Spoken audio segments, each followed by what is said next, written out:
How do I get rid of bindweed? And this is Sue from St. Louis, Missouri. She says it is growing in her beds, especially around her hedges, Celeste. So the old bindweed. I know, it is so tough. It is so tough. And so you could come at it from a couple different ways. I feel like she mentioned that she's been pulling it for, you know, this past year at least anyway.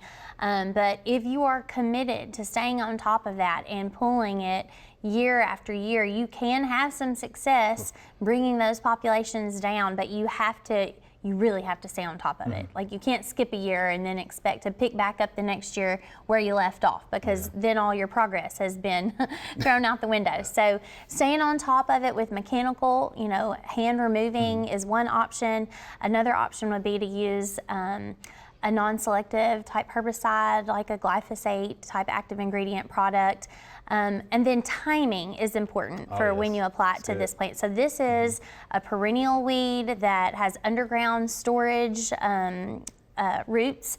And so applying this product as we're coming into late summer into fall, that's kind of going to be the best time to target that plant with those products, because it's going to, that's the time of year when the plant is fixing to kind of shut down, right? The above ground portions of the plant. So it's rapidly sending things that come into contact with its leaves into those storage roots, okay? And that's what we want to do. Yes, we want to kill the above ground part, but we're more concerned about what's underground and making sure that those aren't viable and can sprout back up the following year. So if we target it at that time of year, you're going to have better success getting the product to that storage root and have less re-sprouting the following year. Again, that's not going to be a once and done type situation. You're going to have to stay on top of it, run those energy reserves down on all those storage roots until we get to a point where it seems that we have things under control. So that would be the strategy.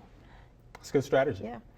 And you know, when she's applying those glyphosates and things like that, you can do what they call a sponge method. You can mix some of it up in a container, get your gloves on, read the label, how to mix it, put a sponge in the product, and literally just tap it on the plant. And then you won't be getting it on any of your other plants, and it will translocate and get rid of it as best you can, because it's going to... Yeah, that's a good tip, and that way you don't have to worry about harming desirable plants that may be in your landscape.